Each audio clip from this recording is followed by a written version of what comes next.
नमस्कार। आज का जो मुद्दा है, हमीरपुर मेडिकल कॉलेज में एक वरिष्ठ चिकित्सा अधिकारी ने महिला प्रशिक्षुओं के साथ जो है छेड़खानी का मामला सामने आया। और ये अधिकारी जो है हमीरपुर मेडिकल कॉलेज का सर्वे है और इससे पहले भी इस व्यक्ति के ऊपर, इस अधिकारी के ऊपर चंबा में और टांडा में गंभीर आरोप लगे थे। लेकिन ना जाने क्या कारण है कि ये रिटायरी पर्सन, जिसे बार बार जो है प्रदेश सरकार एक्सटेंशन देकर यहाँ पर बिठाए हुए है और जो महिला प्रशिक्षुओं के साथ तो दुर्व्यवहार करता ही करता है, साथ में जो महिला जो हमारे मरीज होती हैं महिलाएं, उनके साथ भी ये बदतमीजी करता है। और ये बड़े लंबे समय से इसका मैंने विधानसभा में भी प्रश्न लगाया था और विधानसभा में भी इसके बारे में मैंने प्रश्न रखा था कि इस व्यक्ति को ना जाने मुख्यमंत्री ने क्यों यहाँ पर बिठा के रखा है, जिसने पूरे मेडिकल कॉलेज का माहौल ख़राब करके रखा है। और ये आज साबित हुआ है, पिछले कल ही इंक्वायरी बैठी थी इसके खिलाफ और एक हफ्ते में जो है इसकी इंक्वायरी का जवाब देने के लिए जो है सरकार ने कहा है। तो मैं आपसे ये कहना चाहता हूँ कि ऐसे व्यक्ति को जो महिलाओं का सम्मान न करता हो और भ्रष्टाचार में जकड़ा हुआ हो, और माननीय मुख्यमंत्री जो बार बार कहते हैं कि हमारी सरकार तो बड़ी पारदर्शिता से काम कर रही है, जीरो टॉलरेंस पे काम कर रही है भ्रष्टाचार को लेकर, तो आज जिस प्रकार से गंभीर आरोप प्रशिक्षुओं ने जो इस व्यक्ति के ऊपर लगाए हैं, मुख्यमंत्री ये बताएं क्या इसको तुरंत प्रभाव से हटा नहीं देंगे? वो उनको हटाना चाहिए ऐसे को, जबकि हम बार बार 2 वर्षों से मैं माननीय मुख्यमंत्री के समक्ष ये बात रख रहा हूँ कि ये व्यक्ति ठीक नहीं है, ये चरित्र का भी ठीक नहीं है और इसका व्यवहार भी ठीक नहीं है। इस व्यक्ति को तुरंत प्रभाव से जो है मेडिकल कॉलेज से निकाल के बाहर करना चाहिए, ताकि जो हमारी जो छात्राएं हैं जो वहाँ पर प्रशिक्षा ले रही हैं, शिक्षा ले रही हैं, उनके साथ अगर इस प्रकार का दुर्व्यवहार एक उच्च अधिकारी करे, वो भी मेडिकल कॉलेज जैसा एक है, तो वो तो बहुत बड़ा संगीन आरोप जो है उनके ऊपर लगे हैं। तो मुख्यमंत्री को तत्काल प्रभाव से जो इस व्यक्ति को हटा देना चाहिए। और यदि साबित होता, क्योंकि इससे पहले भी इसके ऊपर साबित हुए हैं और इसके ऊपर कई केसेस चल रहे हैं, और ऐसे व्यक्ति को तो रखना ही नहीं चाहिए। ये हमारी समझ से परे है कि मुख्यमंत्री को ऐसा क्या प्रेम है इस व्यक्ति के साथ कि इन्होंने इसको बना के यहाँ पे रखा है। तो ये मैं आपसे कहना चाहता हूँ। और भी इसके खिलाफ बहुत सारे भ्रष्टाचार के केसेस भी हैं। हमने वहाँ पे जो टेंडर प्रक्रिया को लेकर भी मैंने प्रश्न पूछा था विधानसभा के अंदर। इन्होंने जो है 3 फर्मों को, जो ऊना में ही दर्ज हुई हैं तीनों फर्में, वो जो मेडिकल इंस्ट्रूमेंट हैं जो परचेज करने के लिए 2 साल का अनुबंध किया गया, उनके साथ 2 साल का उनको टेंडर दिया गया है, जिसमें गंभीर आरोप मैंने इनके ऊपर लगाए थे, जिसका गोलमोल जवाब जो है विधानसभा के अंदर दिया गया। उसमें अंत में ये लिखा गया कि अभी हम इन फर्मों के साथ जो है उनकी छानबीन कर रहे हैं और उनसे स्पष्टीकरण मांग रहे हैं। किस प्रकार का स्पष्टीकरण मांग रहे हैं ये सरकार ने नहीं बताया, क्योंकि आरोप ये है कि उन्होंने जो जिन फर्मों को जो बनी है वो एक ही दिन में फर्में ऊना की एक ही, तो ये एक में दाल में काला जो सामने नजर आ रहा है। और भ्रष्टाचार जो हो रहा है मेडिकल कॉलेज को लेकर, ये एक बहुत संगीन आरोप है इस व्यक्ति के ऊपर। इसके ऊपर तत्काल प्रभाव से कार्रवाई होनी चाहिए।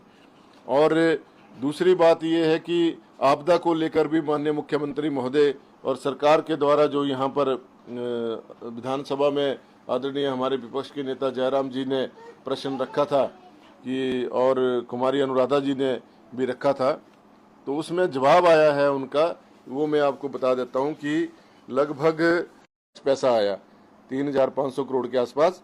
और 2023 में जो घोषणा की थी माननीय मुख्यमंत्री महोदय ने कि 4500 करोड़ रुपए की मैं घोषणा करता हूं, जिसमें 7 लाख रुपए मकान बनाने के लिए देंगे, 1 लाख रुपए आंशिक रूप से जिसके मकान में दरारें हैं उसके लिए देंगे, पशुशाला के लिए 50,000 देंगे, सरकार से मिला है।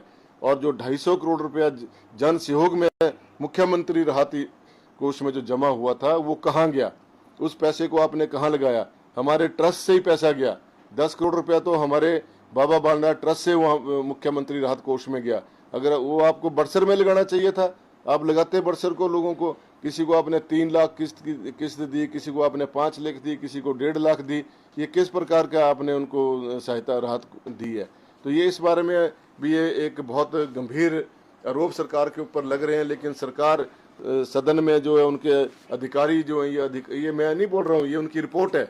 सदन के अंदर रिपोर्ट रखी थी उन्होंने कि हमने ये पैसे जो हैं, जो हमें पैसे मिले केंद्र सरकार से, और उसमें 10% 90-10 की रेशो में पैसा खर्च करना था, और कुछ पैसा ऐसा था जो 25% की 75-25% पे जो पैसा होना था। लेकिन प्रदेश सरकार ने ये जवाब दिया, और माननीय मुख्यमंत्री जब भी कहीं पब्लिक प्लेसेस में जाते हैं वहाँ बोलते हैं कि मैंने 4500 करोड़ रुपया बांट दिया लोगों के बीच में।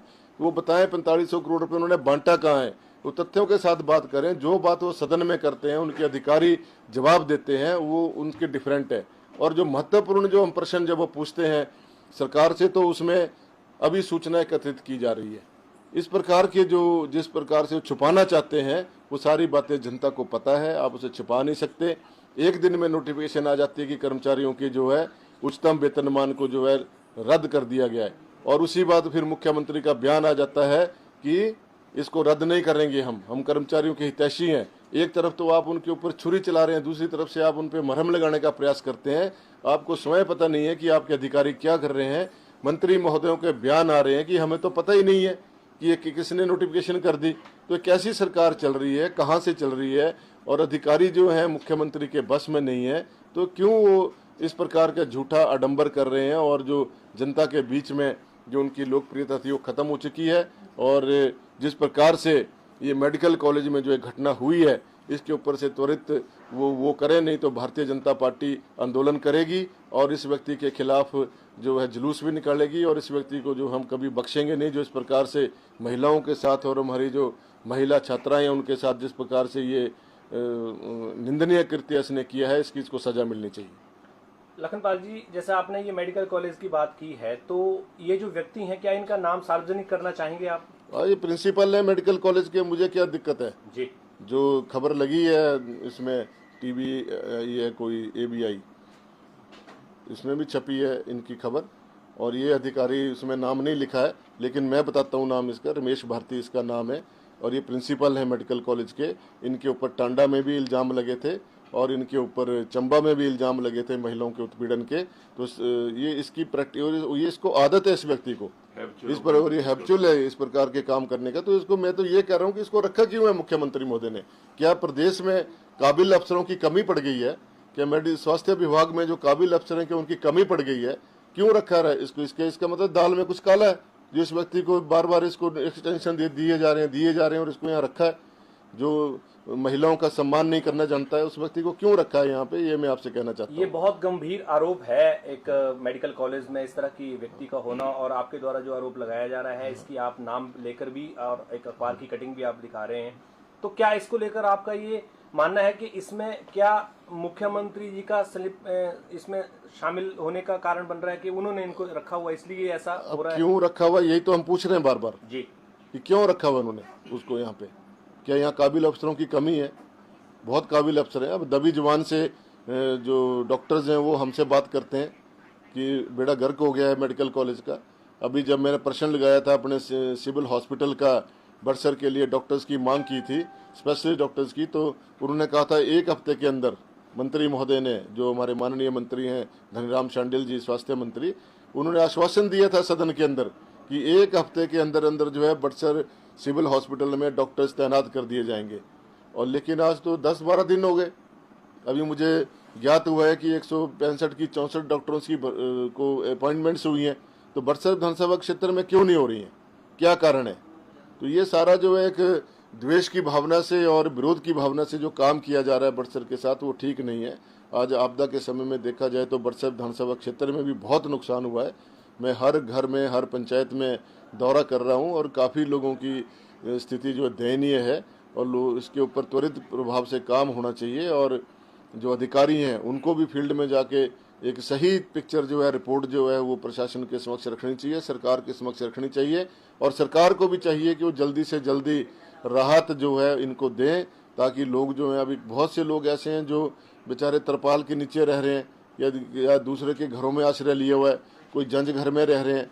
और इस प्रकार से ये कहना, ये तो ठीक है कि आज पूरे प्रदेश में आपदा आई है, हम भी समझते हैं कि समय लगता है हर काम को, लेकिन इसके ऊपर एक त्वरित कार्रवाई, जो पैसा जारी होना चाहिए तुरंत प्रभाव से होना चाहिए। अभी तो जो 2023 की जो राहत घोषणा की थी मुख्यमंत्री ने, वो भी काम पूरे नहीं हुए अभी तक, और वो फिर से वहाँ पर समस्या खड़ी हो गई है। कहीं सड़कें टूट गई हैं, हमारे यहाँ पे पाड़ू बैरी वाली सड़क पूरी तरीके से ध्वस्त हो गई है, दंगोटा से गुल्हानी वाली सड़क की हालत ख़राब हो गई है, समताड़ा से टिब्बू वाली सड़क की हालत ख़राब हो गई है, संगेड़ी वाली सड़क की हालत ख़राब है, टांगर और ये चंगर वाली सड़क की हालत ख़राब है, फिर ऊपर से हमारे ये त्रोपका वाली सड़क की हालत ख़राब है। बहुत सारे ऐसे लिंक रोड हैं जिनकी हालत बहुत दयनीय है और जिनको तुरंत प्रभाव से ठीक किया जाना अत्यंत आवश्यक है। आपके हमारे जल शक्ति विभाग में बहुत सारा नुकसान हुआ है, मोटरें जल गई हैं, पानी में डूबने से जो मोटरें ख़राब हो गई हैं। लेकिन दुर्भाग्य ये है कि पिछले 2.5 वर्षों से जो है सरकार के पास जल शक्ति विभाग के लिए मेंटेनेंस के लिए कोई पैसा ही नहीं है। और सबसे बड़ी बात, जल शक्ति विभाग में पीने की पाइपें ही नहीं है। पीने की पाइप की ना आधी इंच की पाइप है, ना पौनी इंच की है, ना 1 इंच की है, ना 1.25 इंच की है। तो कैसे ये राहत जनता को पहुंचाएंगे, ये तो समझ से परे है। तो ये सारे के सारे काम जो है रुक गए हैं। अभी पीछे ही मैं इनके वक्तव्य पढ़ रहा था कांग्रेस के नेताओं के कि 400 से 500 करोड़ रुपए का विकास जो है वो बरसठ विधानसभा क्षेत्र में हो रहा है। लेकिन मैं तो चलो एक विपक्षी विधायक हो सकता हूं, मेरा विरोध करना एक अलग बात है, लेकिन आप लोग तो जनता के बीच में रहते हैं। आप लोग देखिए कहां पर 400 करोड़ रुपए का खर्चा हुआ है, सरकार ने कहां कहां 400 करोड़ रुपए खर्चे, कम से कम वो बताए तो सही। उसका कोई ब्लैक एंड व्हाइट में पेपर तो आए कि हमने यहाँ खर्च किए हैं।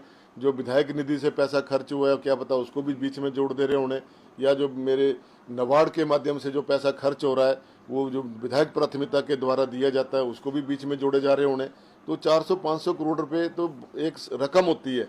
अगर 400-500 करोड़ रुपए का बरसठ विधानसभा क्षेत्र में विकास हुआ है तो कम से कम आपको भी नजर आना चाहिए। हमें तो आ नहीं रहा नजर। आप जनता के बीच में रहते हैं, आप लोगों की बातें भी रखते हैं, हर बात को रखते हैं। तो ये सारे हर विभाग में जिस प्रकार से ये लोग झूठा श्रेय लेने की बातें कर रहे हैं, और इसमें कुछ लोग लिखते हैं जी फोटो सेशन करवा रहे हैं। फोटो सेशन तो सब करवाते हैं, माननीय मुख्यमंत्री आते हैं वो भी फोटो सेशन करते हैं, दूसरे मंत्री आते हैं वो भी फोटो सेशन करवाते हैं। अगर हम लोगों के घरों में जाकर सोशल मीडिया के माध्यम से उनको बता रहे हैं तो सरकार के पास तक वो बात पहुंचाने का एक तरीका होता है। और सोशल मीडिया आजकल के समय में जो है एक महत्वपूर्ण योगदान जो है विकास के लिए भी, और सरकार को भी, और विधायकों को भी, और चुने हुए नुमाइंदों को भी सजग करने का एक साधन है।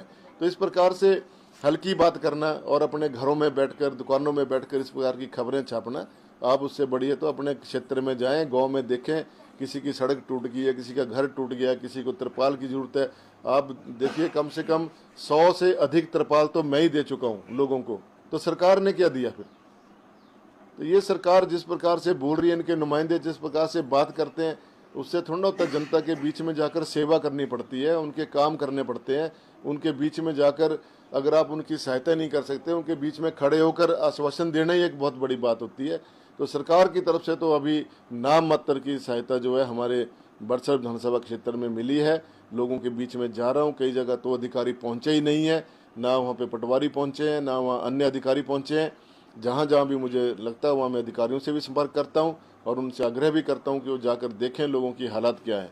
और सबसे बड़ी हालात समस्या क्या है कि अभी तक जो लोगों के मकान गिर गए हैं वो तो ये अलग बात है। अब एक मकान खड़ा है, उसकी 2 दीवारें टूट गई, उसको भी वो पूरी तरह से डैमेज नहीं मान रहे हैं। ये बड़ी भारी एक समस्या है। अगर किसी की मकान जर्जर हो गया है, लग रहा है उससे सामने से देखने से पता लग रहा है कि ये रहने लायक नहीं है, उसकी भी रिपोर्ट जो है पटवारी लोग ठीक से नहीं कर रहे हैं। उसको भी लिख दे रहे हैं कि जी इसको तो हम कुछ नहीं कर सकते, इसमें तो मिलना कुछ नहीं है। अरे भाई, जो मकान टूट ही जाएगा या जब वो गिर जाएगा, उसका अभी टिप्पर में एक मकान गिरा अभी हाल ही में 2-3 दिन पहले, अगर उस प्रकार से मकान गिरते रहे और लोग उसमें दबते रहे तो तब आप रिपोर्ट करेंगे?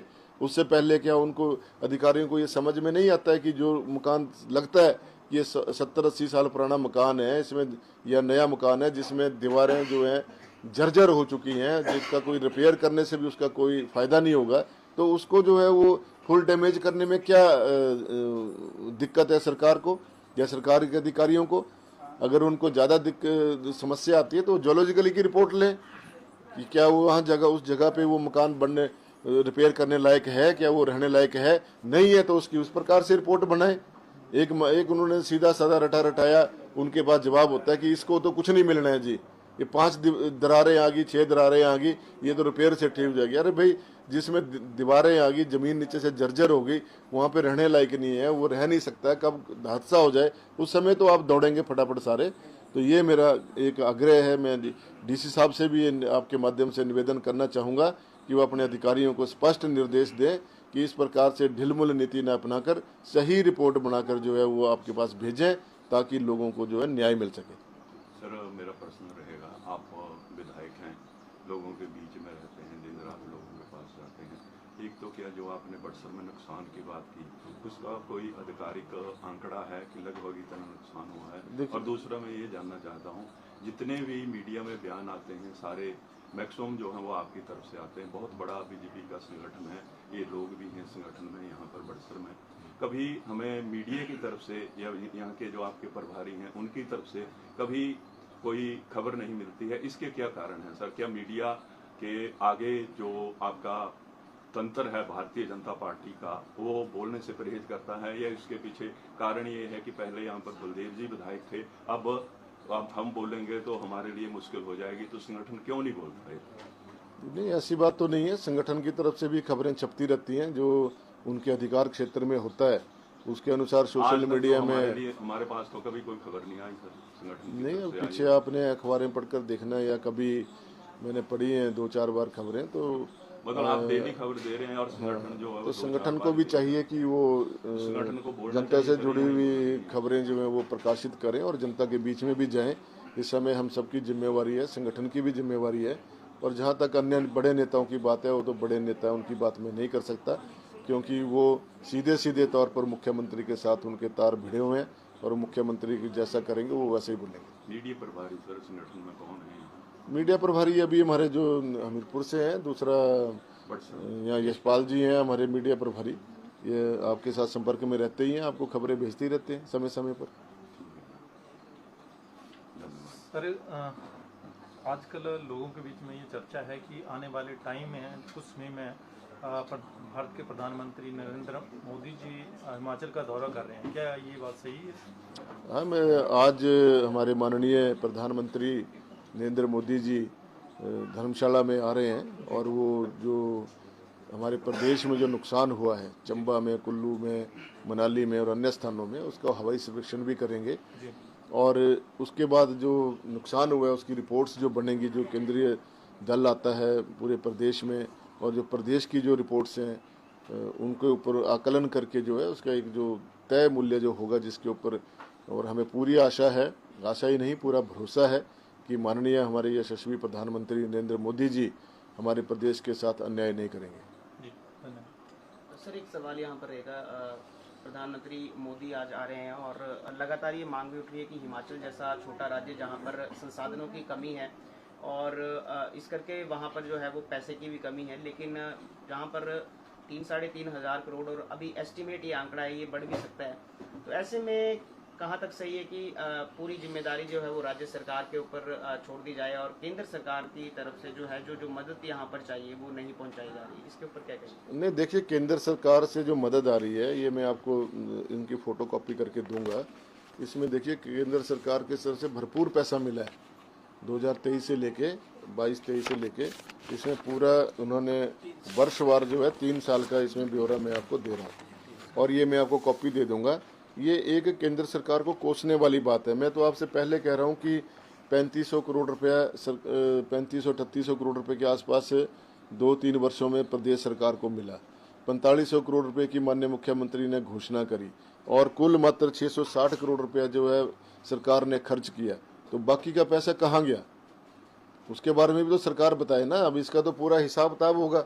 अब जब आप यहाँ से, अब केंद्र सरकार से कोई पैसा आता है, उसकी एक यूसेज आती है केंद्रीय सरकार को कि आपने जो हमें पैसा भेजा था, मैंने फलाने मदों में खर्च किया है, फलानी राहत में खर्च किया है, और ये जो पैसा बच गया, ये हमारे पे इतना बच गया, इतना हमने खर्च कर दिया। उसका लेखा जोखा तो सरकार केंद्र सरकार को देगी ना।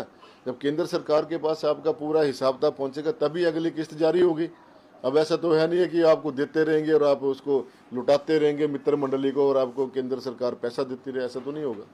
सर एक आखिरी सवाल यहाँ पर रहेगा, लगातार 2023 में भी आपने देखा, 2025 में भी देखा, और ये पैटर्न आने वाले समय में जो वैज्ञानिक हैं या भूवैज्ञानिक हैं वो ये कह रहे हैं कि ये रिपीट होने वाला है। तो ऐसे में क्या हिमाचल को एक राष्ट्रीय आपदाग्रस्त जो राज्य है उसे घोषित किए जाने की जरूरत है? और इसी के साथ पंजाब की बात करें, उत्तराखंड की बात करें, पहाड़ी राज्यों में जो ये खतरा बना हुआ है, क्या आपको लगता है कि इसको राष्ट्रीय आपदा घोषित करना चाहिए या होगा? देखिए, राष्ट्रीय आपदा का जहाँ तक है ये केंद्र सरकार के अधिकार क्षेत्र में आता है, और हमने अभी विधानसभा के सत्र में, मानसून सत्र में सत्ता पक्ष और विपक्ष ने मिलजुल कर जो है राष्ट्रीय आपदा घोषित करने के लिए केंद्र सरकार को लिखकर भेजा है, सदन से प्रस्ताव पर पास करके भेजा है।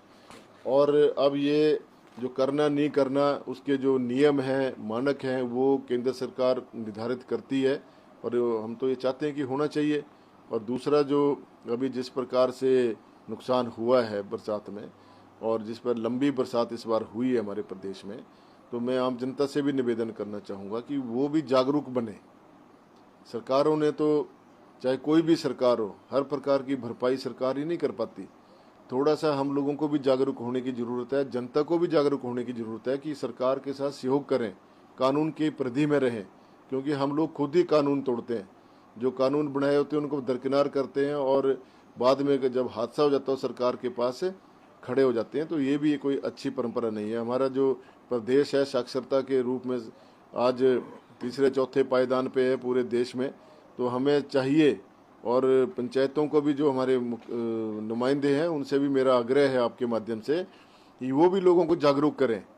जब उनके जनरल इजलास होते हैं या उनके जो प्रोग्राम्स होते हैं, वार्ड वाइज वो लोगों को जागरूक करें कि किस प्रकार से मकान बनना चाहिए, किस प्रकार आपको जो है मकान बनाने की रूपरेखा तैयार करनी चाहिए, आपका सेफ्टी टैंक कैसे बनना चाहिए, वाटर हार्वेस्टिंग टैंक कहाँ बनना चाहिए, कैसे, ये सारे सिस्टम हैं, लेकिन इनको लागू कौन करे, इसको अपनाता कोई नहीं है।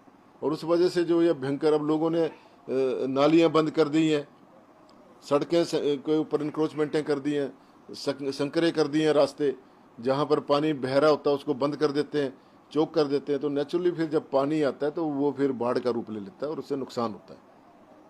लखनपाल जी, मैं एक बहुत ही महत्वपूर्ण प्रश्न जो बड़सर विधानसभा से नहीं, हालांकि पूरे हिमाचल से, पर मैं बड़सर की बात इसलिए कर रहा हूँ कि इस बार जो बरसातें हुई, लगातार 3 महीने बरसातों में पानी की जो स्कीमें हैं वो सारी की सारी लगभग बंद रही। आपने खुद भी माना कि सारे मोटरें भी खराब होगी। तो ऐसे में जनता की क्या गलती है कि वो 3 महीने बिना पानी के उस गंदे पानी के लिए तरसती रही? तो क्या सरकारें इसको लेकर कोई संजीदा कोई नीति नहीं बना सकती हैं, या कोई इस तरह का पॉलिसी नहीं बना सकती हैं कि बरसातों में कम से कम पानी लोगों को सुनिश्चित किया जाए मिलना? इस बार बहुत बुरी हालत बड़सर विधानसभा में हुई। देखिए, अब रमेश जी, ये जो आपका सवाल है एक बहुत ही गंभीर सवाल है, लेकिन समस्या ये है कि हमारी जो जितनी स्कीमें बनी हैं वो खड्डों के किनारे बनी हैं, और ये भी स्वाभाविक है कि हमारे पास तो ऐसे कोई है नहीं है जहाँ पर स्कीमें बनाई जाएं। और पुराने समय में जो स्कीमें बनी हैं, जैसे 99 विलेज हमारी चकमो वाली है, इधर बलिया वाली स्कीम है, अरसौर वाली स्कीम है, हमारी इधर कुन्हानी तेज न्यूल वाली स्कीम है, भिबड़ सैली वाली स्कीम है, या ग्वाल खड्ड के ऊपर स्कीम है।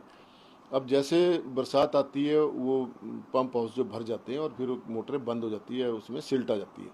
अभी जो हमारी नई स्कीम जो बन रही है वो टोटली टेक्नोलॉजी पर आधारित है, और उसमें अभी जब आप वहाँ जाएंगे, जब इस समय वो बनेगा, वहाँ पे जो वहाँ से पानी जहाँ से उठाएंगे वहाँ पर उसका जो लिफ्ट करने का जो स्कीम बनेगी, उसको आपने देखना टोटली नए उसमें मानकों पे बन रही हो, ताकि जैसे उसमें सिल्ट का प्रभाव नहीं पड़ेगा, वो मोटरें ख़राब नहीं होंगी, जैसे पानी भरता जाएगा वैसी मोटरें वो ऊपर आती जाएंगी।